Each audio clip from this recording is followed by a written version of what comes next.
Hemos terminado toxicidad con ustedes, ¿verdad? ¿O nos faltaba? No, acá hemos terminado.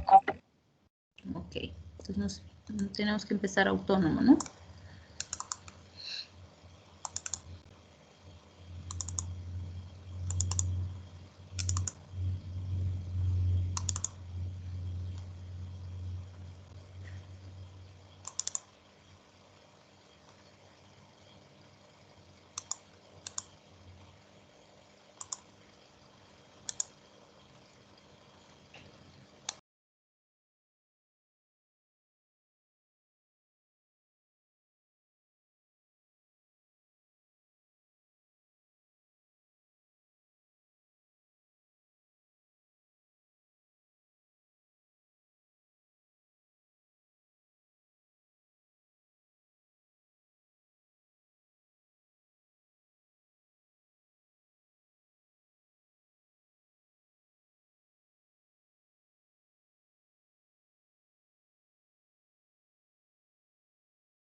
Bien, vamos a empezar entonces hoy el tema del sistema nervioso autónomo, que tiene mucha base fisiológica y bioquímica. En realidad vamos a recordar conceptos para poder entender de forma más adecuada los 4 temas siguientes, porque vamos a ver colinamiméticos, anticolinérgicos, simpático-miméticos y antiadrenérgicos, y todos esos necesitan de base los conceptos que vamos a reforzar en este capítulo. Entonces queremos entender de forma más adecuada los mecanismos de la neurotransmisión, los efectos de los neurotransmisores endógenos, sobre todo del sistema simpático y parasimpático, y analizar cuáles son sus características en relación a los fármacos que van a actuar a este nivel. Y como siempre les digo, si saben fisiología, van a entender fácil farmacología y fisiopatología, porque tiene esa base para poderlos comprender y ver cómo actuamos, dónde actuamos, qué conseguimos cuando usamos un fármaco determinado. Entonces, recordando lo más básico, sabemos que el sistema nervioso se divide en central y periférico, ¿no es cierto? El periférico percibe información que la va a enviar hacia el sistema nervioso central. El central va a recibir esa información, la va a integrar y va a producir una respuesta, pero no puede ejecutar esa respuesta. O sea, dice, vamos a responder así, pero el periférico es el que se va a encargar de ejecutar esa respuesta. Entre estos dos sistemas, el que nos interesa analizar es el periférico.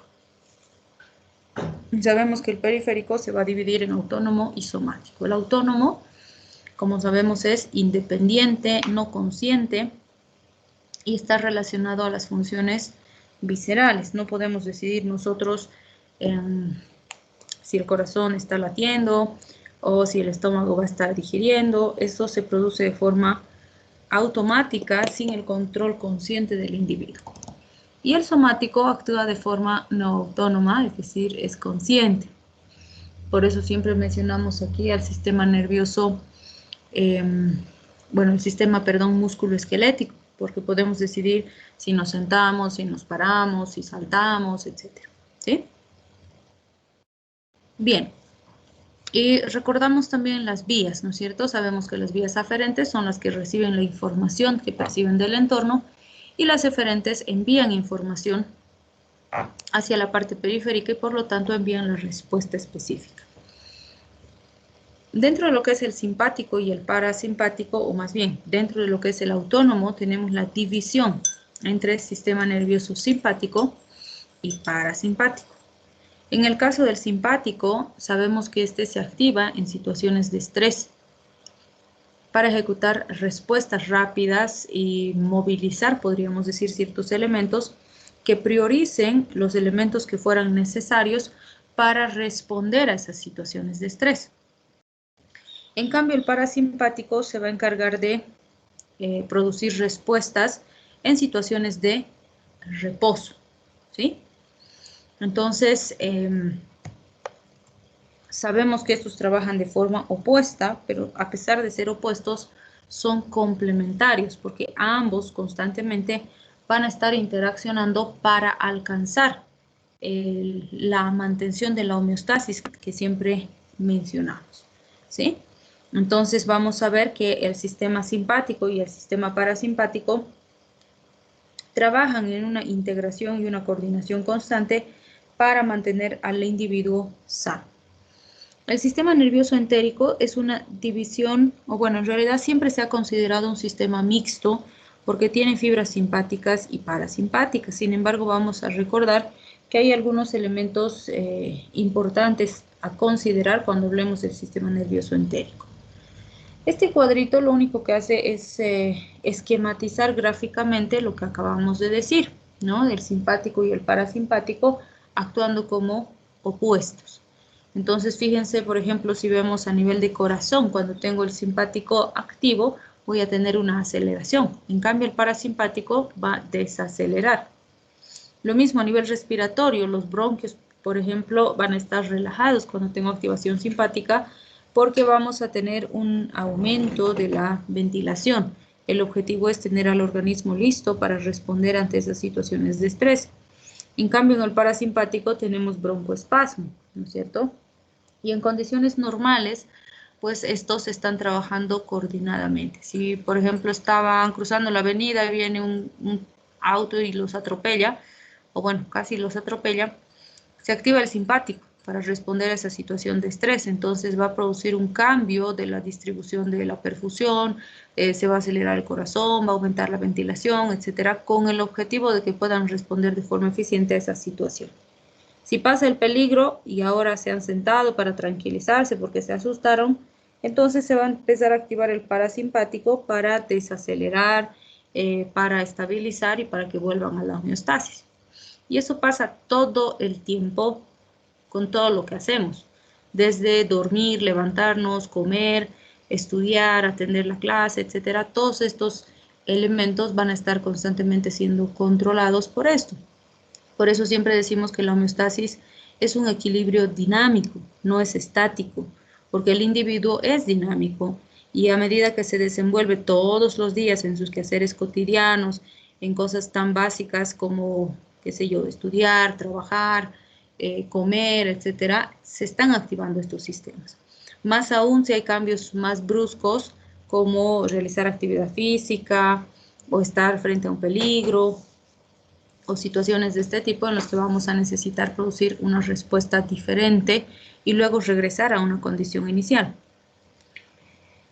Este gráfico simplemente nos recuerda algunos conceptos, serían más estructurales para localizar de qué estamos hablando cuando mencionemos, porque cuando veamos los siguientes capítulos, todo el tiempo vamos a hablar. A nivel de las neuronas preganglionares pasa esto, de las postganglionares pasa esto. A nivel preganglionar en el simpático pasa este otro, entonces tenemos que recordar de qué estamos hablando. Hace referencia sencillamente a las sinapsis que se producen a nivel de los ganglios y las neuronas que están antes de esa sinapsis y después de esa sinapsis. Entonces decimos que las preganglionares son las que están antes del ganglio y si se fijan son neuronas mielinizadas. Por lo tanto, la conducción en estas neuronas es rápida porque vamos a tener el salto del impulso por los nódulos de Ranvier.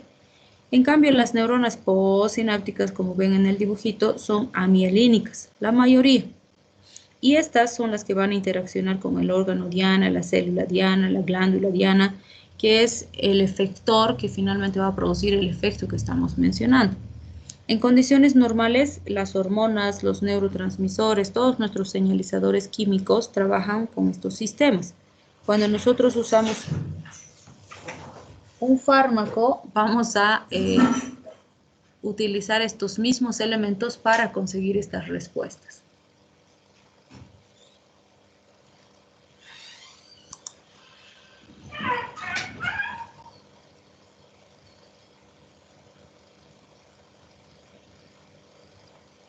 Bien, cuando hablamos del sistema simpático a nivel preganglionar, este es conocido como el sistema tóraco-lumbar.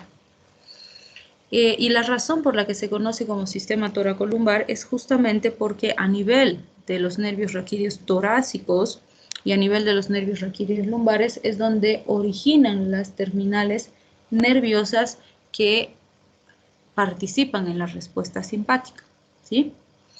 Y cuando hablamos del sistema parasimpático a nivel preganglionar es conocido como el sistema cráneo-raquídeo, justamente porque a nivel craneal y a nivel raquídeo es donde van a originar sus terminales nerviosas.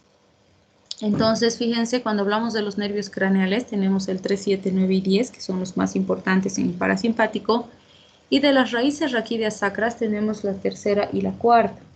Algunos otros libros consideran también la segunda, pero Katzun considera 3 y 4, entonces nos vamos a quedar con esas dos.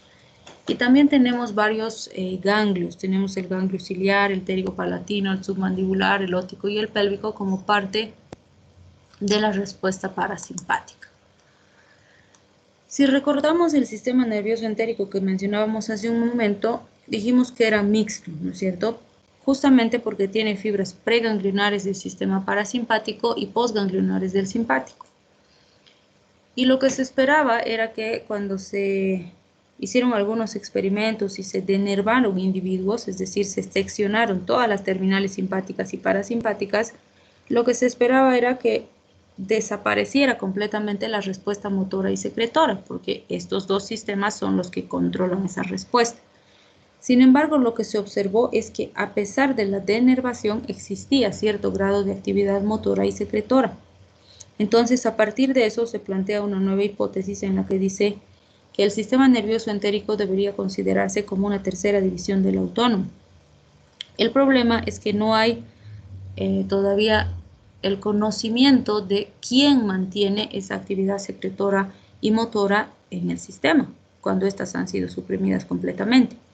Entonces, como no se sabe, todavía no ha sido aceptada esa hipótesis, así que por el momento se sigue manejando el sistema nervioso entérico como un sistema mixto, ¿no? Y bueno, solo recordando, los plexos más importantes son el mientérico de Auerbach y el submucoso de Meister.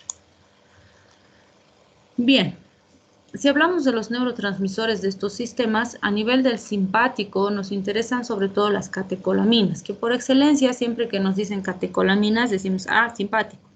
¿Cuáles son las catecolaminas? Adrenalina, noradrenalina, dopamina, entre las más importantes. Entonces, comúnmente relacionamos de forma directa estos neurotransmisores con el simpático. Y estos pues están a nivel postganglionar. Pero normalmente no le damos una relación con el simpático a la acetilcolina. Y sí debemos hacerlo, porque la acetilcolina también es un neurotransmisor del sistema simpático. Es el neurotransmisor simpático a nivel de las terminales preganglionares, porque a nivel preganglionar el simpático también actúa con receptores nicotínicos. El receptor nicotínico trabaja con acetilcolina, ¿sí? ¿Por qué nos interesa esto? Porque cuando nosotros vamos a producir una respuesta o cuando vamos a buscar una respuesta en un paciente, vamos a usar agonistas o antagonistas de este sistema. Por ejemplo, digamos que tengo un paciente que está con bradicardia. ¿Qué podría usar? ¿Un agonista o un antagonista?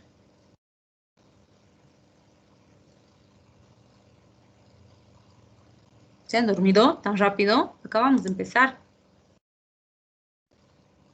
Adriana, si tengo un paciente con bradicardia, ¿qué podría usar? ¿Un agonista simpático o un antagonista simpático? Se ha dormido. Mateo. Sería un agonista simpático, Doc, para contrarrestar la bradicardia. Ya, muy bien. Entonces, el agonista al estimular va a contrarrestar la bradicardia, ¿sí? Entonces, puedo con un antagonista potenciar la respuesta simpática. Y viceversa, si necesitara por decirles, mi paciente está con una taquicardia, podría usar un antagonista para revertir esa taquicardia. Entonces, por eso es que recordamos todo esto, todos estos elementos fisiológicos, porque ahí vamos a trabajar con los fármacos. Cuando hablamos del sistema parasimpático, el neurotransmisor por excelencia es la acetilcolina. Tenemos acetilcolina a nivel preganglionar y a nivel postganglionar. A nivel preganglionar con receptores nicotínicos, a nivel postganglionar con receptores muscarínicos. Por lo tanto, en el parasimpático también vamos a tener fármacos agonistas y fármacos antagonistas. Los agonistas pueden ser directos o pueden ser indirectos. Los directos actuarán en el receptor colinérgico y los indirectos actuarán en la acetilcolinesterasa. En ambos casos, el resultado es el mismo, potenciación de la actividad de la acetilcolina. Y los antagonistas pues van a ir a contrarrestar la respuesta colinérgica. Entonces, igual que en el anterior ejemplo, si tuviera un paciente, por ejemplo, que está con broncoespasmo por exceso de actividad colinérgica, ¿qué podría usar? ¿Un agonista o un antagonista?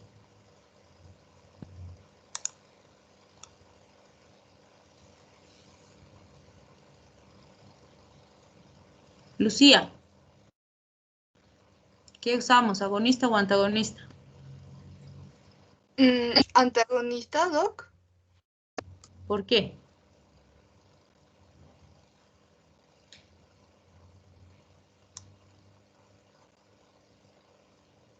Clara.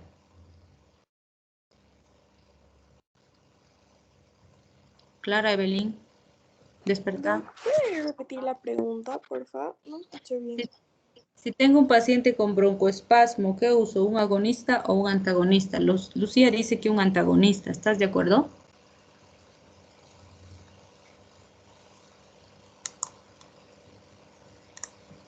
Doc, ¿no sería un agonista para contrarrestar el broncoespasmo? Ya hay dos posiciones opuestas. Clara dice agonista y Lucía dice antagonista. Vamos a pedir una tercera opinión. Francisco Javier, Sí, Doc. ¿qué dices? ¿Le damos agonista o le damos antagonista? Yo igual pienso que es agonista, Doc, para evitar contrarrestar el broncoespasmo. ¿Por qué?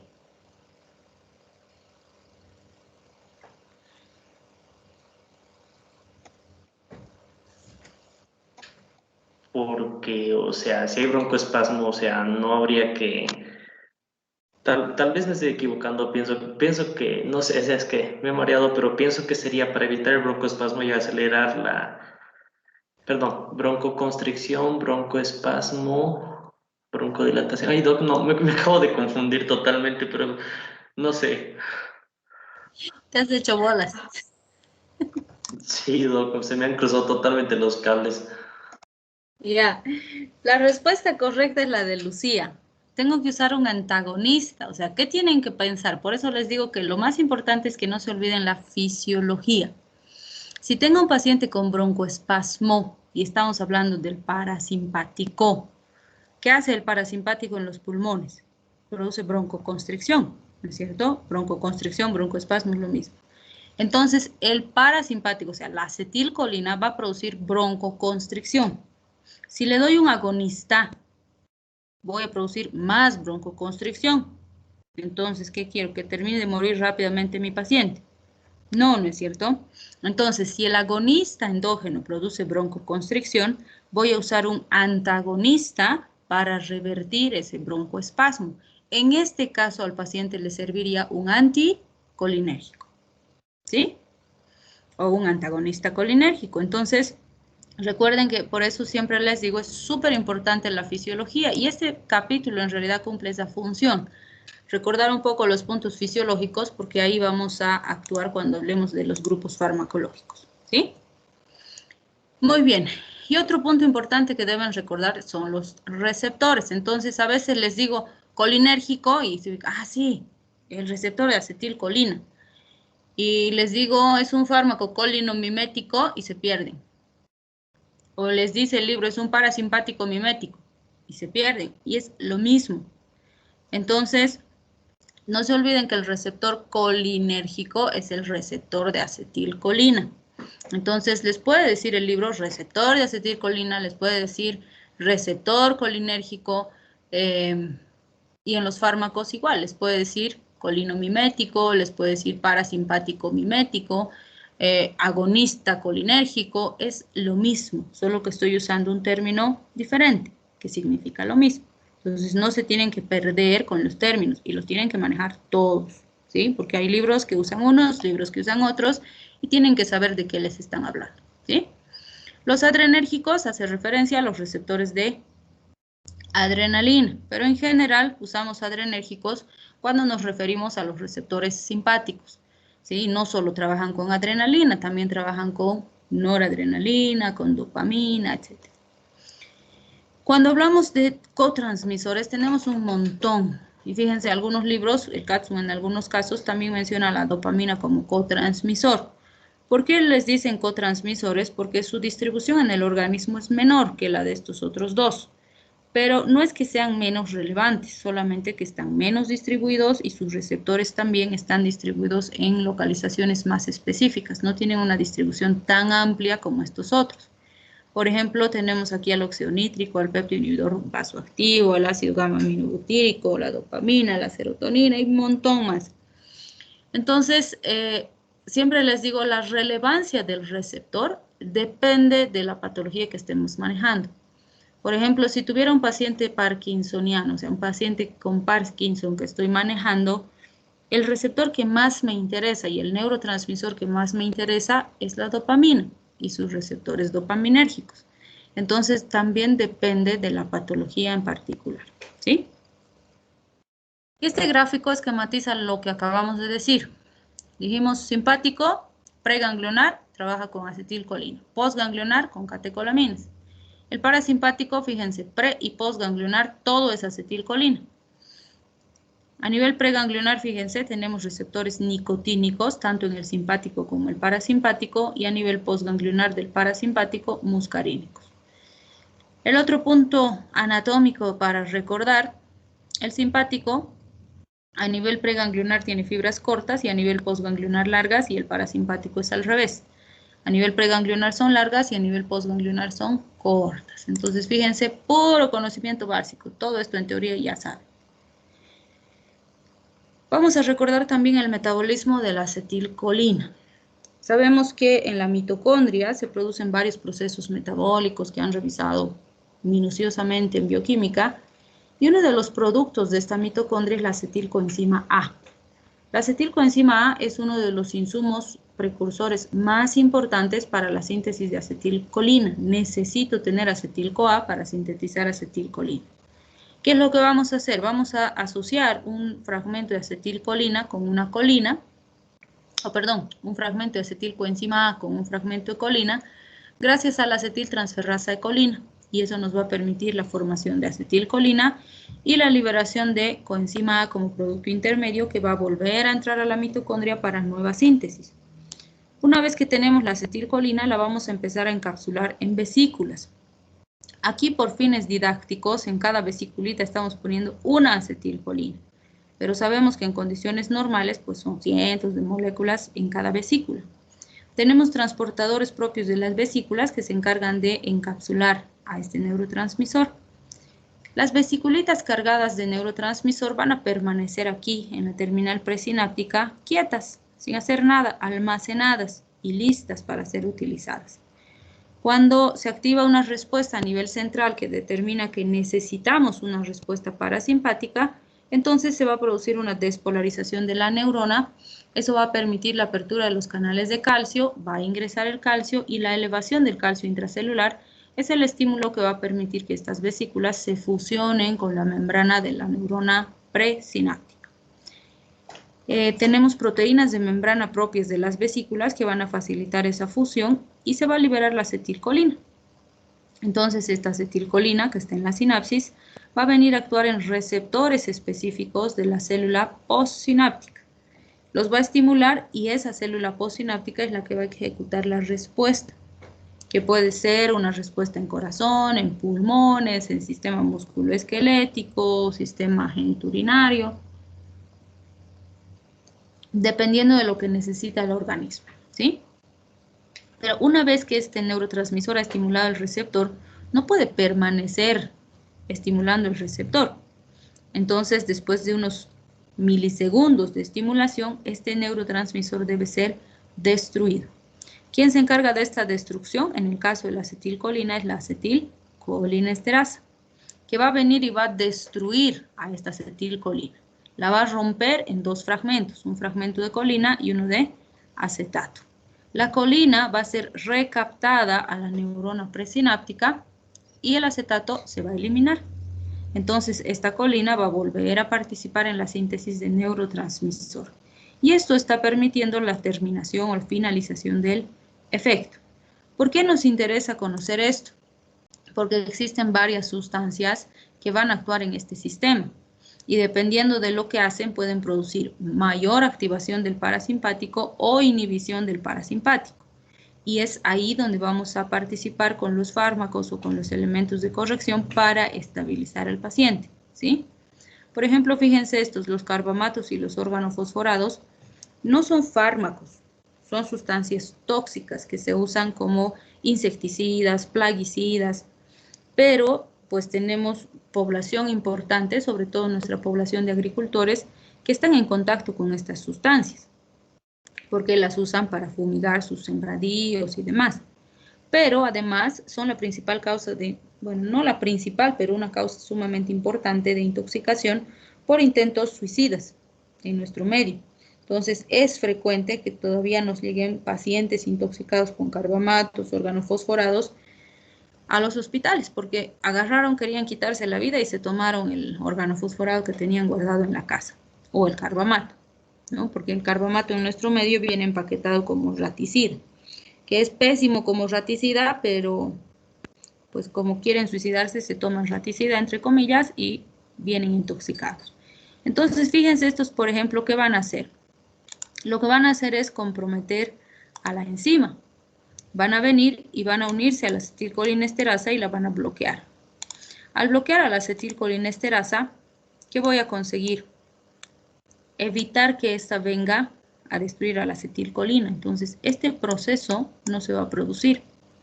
¿Qué va a determinar eso? Que el efecto colinérgico en el paciente suba, porque no hay quien destruya la acetilcolina.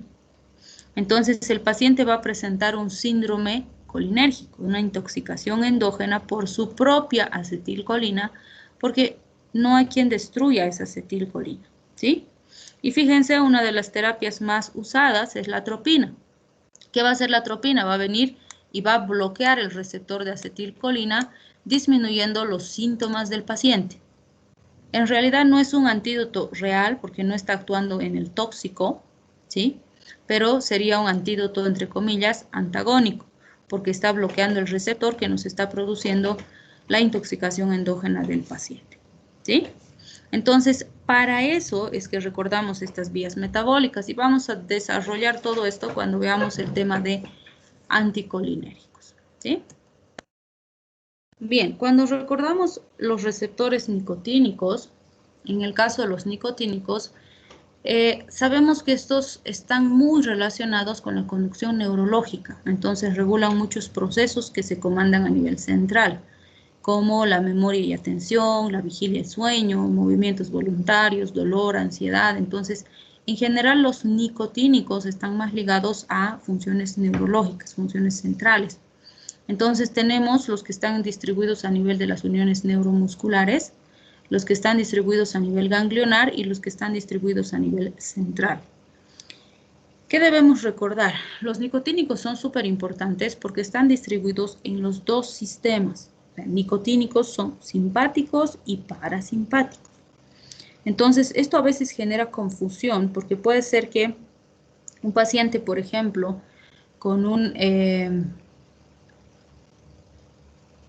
síndrome colinérgico, como decíamos en el anterior caso, digamos que tiene exceso de acetilcolina, lo que esperaríamos con exceso de acetilcolina, por ejemplo, en corazón, es que exista bradicardia.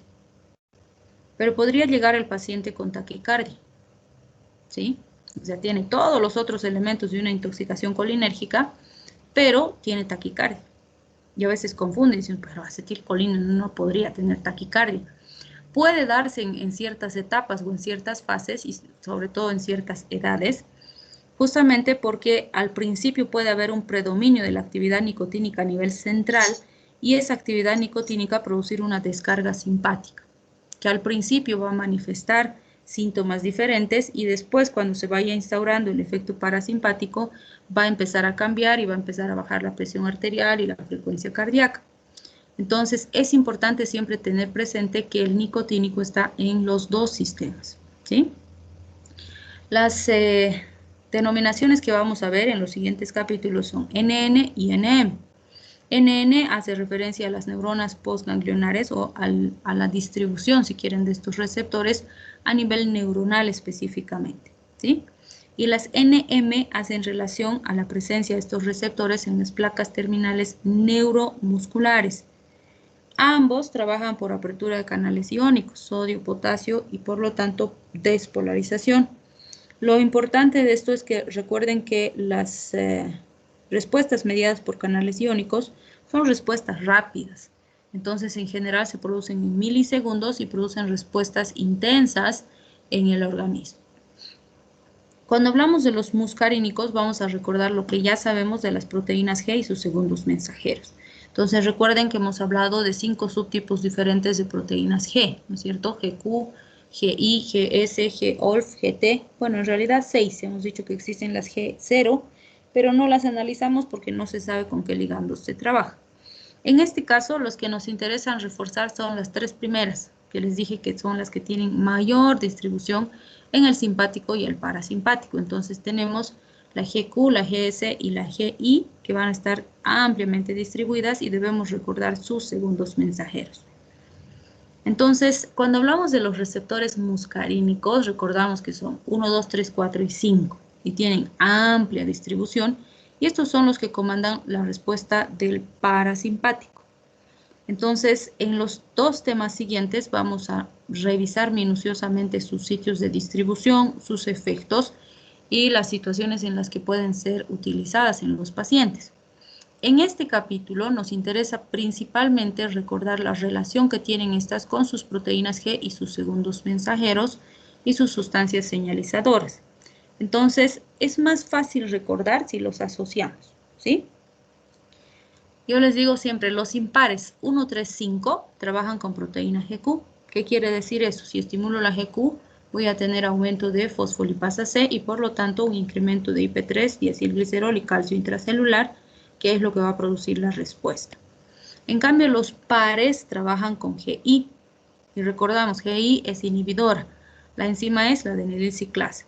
Entonces, GI va a inhibir la adenilciclasa, va a disminuir la concentración de AMP cíclico y eso va a ejecutar la respuesta, ¿sí? En el dibujito que hemos visto al principio nos estaríamos localizando a este nivel, ¿sí? Parasimpático postganglionar. El otro sistema que tenemos que recordar es el sistema adrenérgico. Recuerden que aquí cuando hablamos de el adrenérgico nos interesan las catecolaminas. Como hemos aprendido en bioquímica, el precursor de las catecolaminas es la tirosina. Entonces, a partir de la tirosina, por acción de la tirosina hidroxilasa, vamos a sintetizar la L-dopa. La L-dopa por la dopa de carboxilasa se va a convertir en dopamina. Si fuera una neurona dopaminérgica, quedaría como dopamina. Y esa dopamina empezaría a almacenarse en vesículas para ser liberada cuando sea necesario.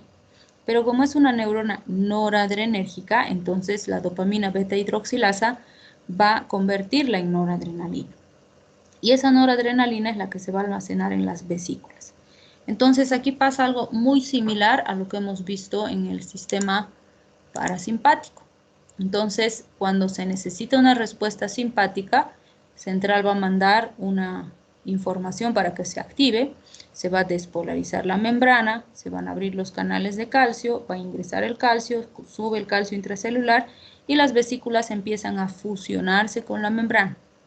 Liberan las catecolaminas, en este caso noradrenalina, y esta va a estimular receptores de la neurona postsináptica y esto va a ejecutar la respuesta, que otra vez puede ser una respuesta cardíaca, respiratoria, gastrointestinal, etc.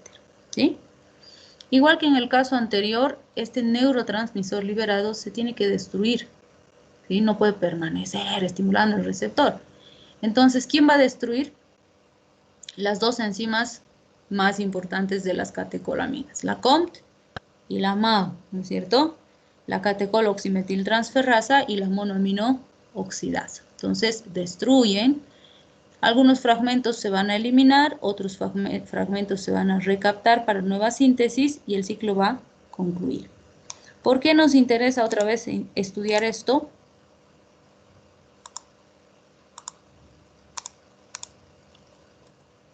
Porque existen gran cantidad de fármacos que pueden actuar en este sistema.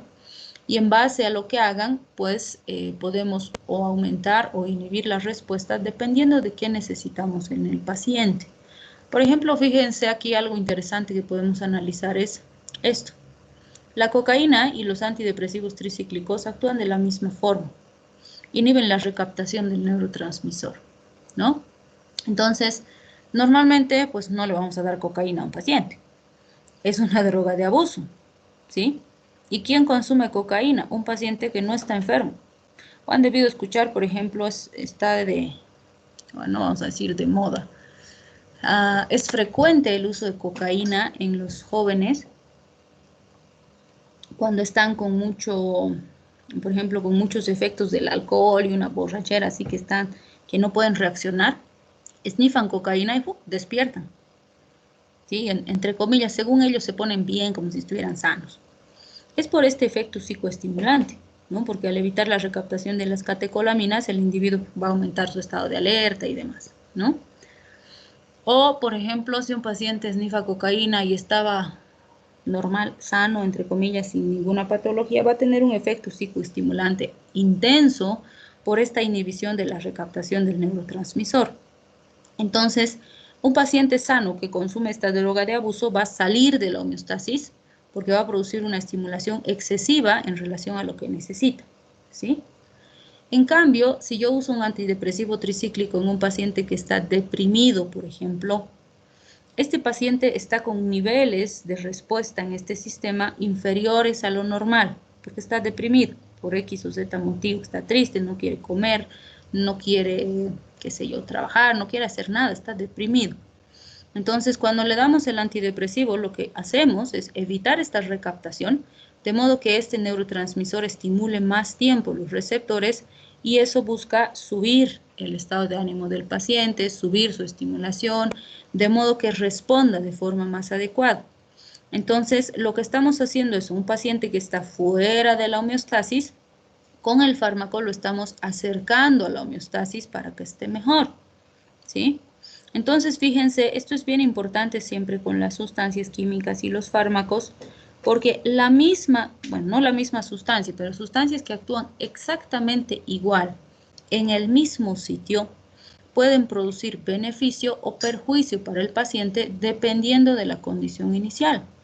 Esta es una de las razones por la cual el paciente no debe automedicarse, ¿sí? O no se puede agarrar y dar cualquier medicación a cualquier paciente. Cada paciente debe ser individualizado en relación a lo que necesita en base a la condición que tiene, ¿sí? Bien, y pues si hacemos el análisis y la relación con las proteínas G y los segundos mensajeros que veíamos en el parasimpático, en el simpático siempre les digo, las respuestas son un poco más complejas porque tiene más subtipos de receptores, ¿sí? Entonces tenemos alfa 1, alfa 2, beta 1, beta 2, beta 3. Vamos a ver los dopa que también son del sistema simpático. Entonces, otra vez es fácil recordar si los asociamos, ¿sí? Entonces, alfa 1, por ejemplo, fíjense, muscarínicos impares, hemos dicho 1, 3, 5, GQ. Entonces, alfa 1 es impar, GQ. Por lo tanto, activa fosfolipasa C, aumenta IP3, diacilglicerol, calcio intracelular. Alfa 2 lo asociamos con muscarínicos pares, 2 y 4, que eran GI, inhibidores. Disminuyen la actividad de adenilciclasa, bajan AMP cíclico. Todos los betas son GS, entonces lo contrario de GI. Si son S, son estimulantes. ¿Qué van a hacer? Estimular la adenilciclasa, aumentar el AMP cíclico. En el sistema dopaminérgico, si sabemos el noradrenérgico, sabemos el dopaminérgico, porque es básicamente lo mismo, ¿sí? El precursor es la tirosina, se va a convertir en L-dopa, la L-dopa en dopamina, y la dopamina va a hacer lo mismo. Se va a liberar, se va a destruir también por la COMT y la MAO, después de haber estimulado sus receptores postganglionares que producen una respuesta específica. La diferencia es la distribución. En este capítulo, ¿qué nos interesa saber? Con qué proteínas G trabaja. Entonces aquí, agrupándolos también es más fácil. Y los agrupamos de forma diferente. Agrupamos los extremos de 1 de 5 y la panza de 2, de 3, de 4. Entonces, ¿por qué lo hacemos? Porque D1 y D5 tienen la misma distribución y el mismo efecto. Entonces, si sé D1, sé D5. ¿Qué hacen? Estos son estimulantes, por lo tanto, estimulan adenilciclasa, aumentan AMP cíclico. En cambio, los otros tres, DOPA 2, 3 y 4, son inhibidores y van a trabajar con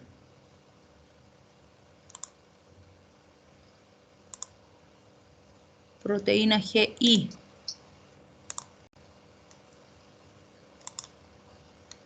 Entonces, inhiben adenilciclasa y disminuyen el AMP cíclico. Y pues, sistematiza lo mismo. Y les digo, no es más fácil recordar minoría, mayoría, como en Bolivia, ¿no? La minoría siempre es positiva y la mayoría es negativa. Se oponen a todo, no saben por qué, pero no quieren. Entonces, Los que son menos activan, los que son más inhiben, ¿sí? También ayuda para recordar.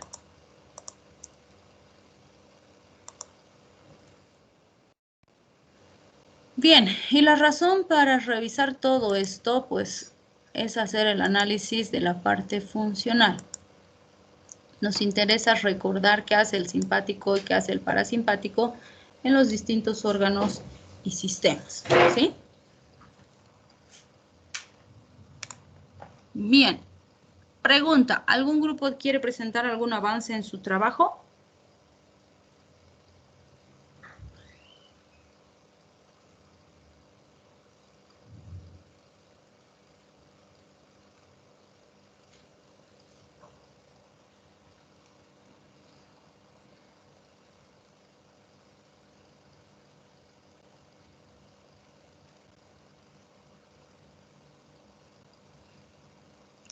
Bien, vamos a quedar entonces aquí.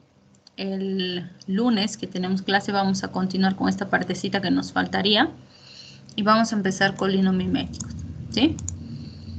¿Tienen alguna duda en la práctica? Porque mañana es la entrega, no se olviden por favor, hasta mañana deben entregar la práctica de receta médica. ¿Tienen alguna duda en relación a la práctica? Yo tengo.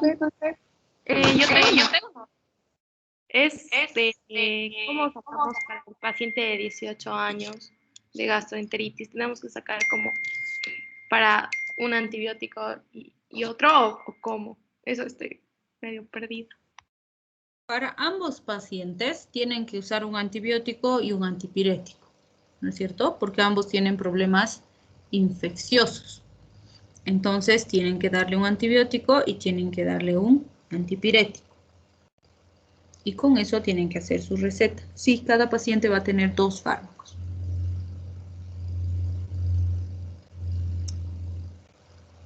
Ya, gracias, doctor. Ok. ¿Alguna duda más?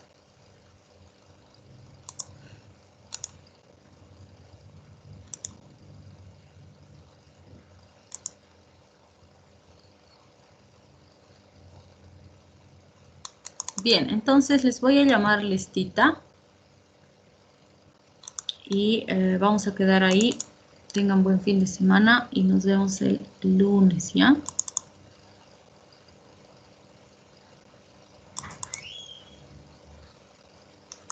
Y ya en esta semana vamos a programar qué día vamos a hacer la defensa de receta para que podamos ir trabajando con esto.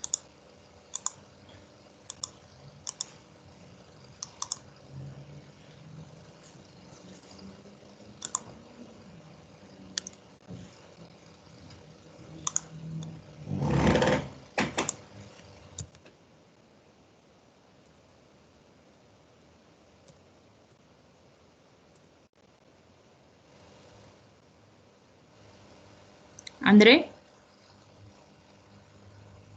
Presente, doc.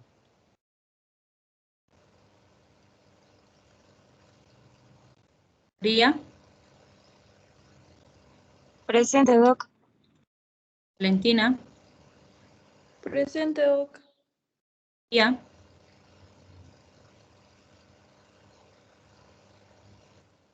Marco.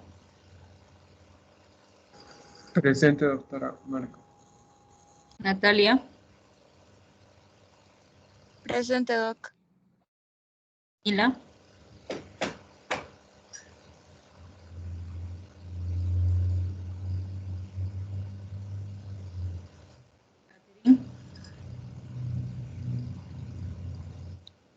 Erika. Presente, doc. Clara. Presente, Doc. Roxana.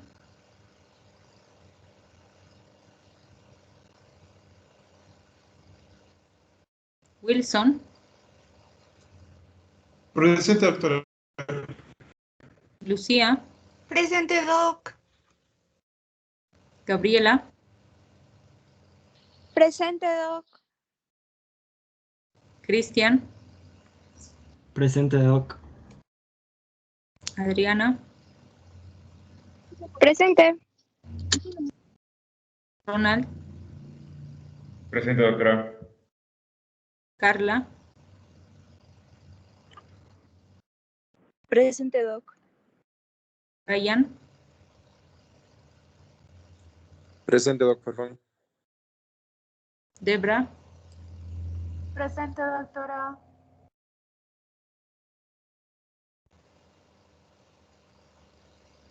Madaí,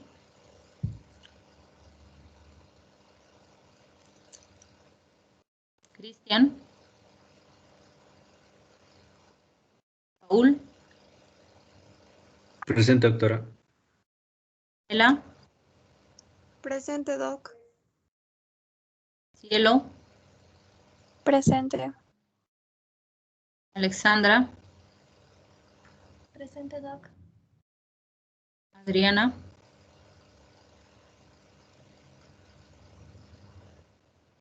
Araceli, Presente, doc. Francisco Javier, Presente, doctora. Mateo Sebastián, Presente, doc. Angie, Presente, doctora. Adriana, Presente, doctora. Camilo, Presente, doctora. Darío,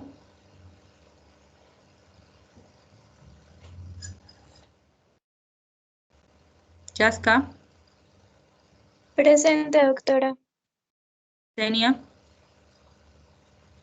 Presente, doctora. Isa, Doctora, disculpe, Raiza está presente, está pero con problemas de conexión, puso presente en el chat. ya, muchas gracias por avisarme. Carolina, Presente, doctora. Mila, Leida, Lenka, Sofía, Cristian, Anthony, Presente, doctora. Presente, doctora. Mirta, Presente, doctora. Bea, Presente, Doc. Priscila, Presente, doctora. Mohamed, Doctora Mohamed también está presente, pero no tiene micrófono. Puso en el chat. ok, gracias. Luciana, Presente, doc. Valeria,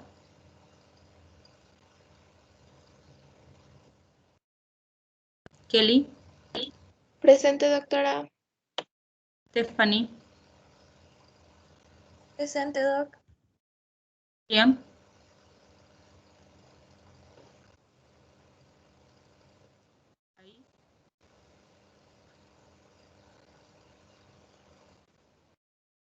bien. Entonces vamos a quedar ahí por Pascua. Vayan a comer muchos huevos de chocolate y nos vemos el lunes. No se olviden avanzar sus trabajos de investigación. ¿Ya? Vamos a quedar ahí.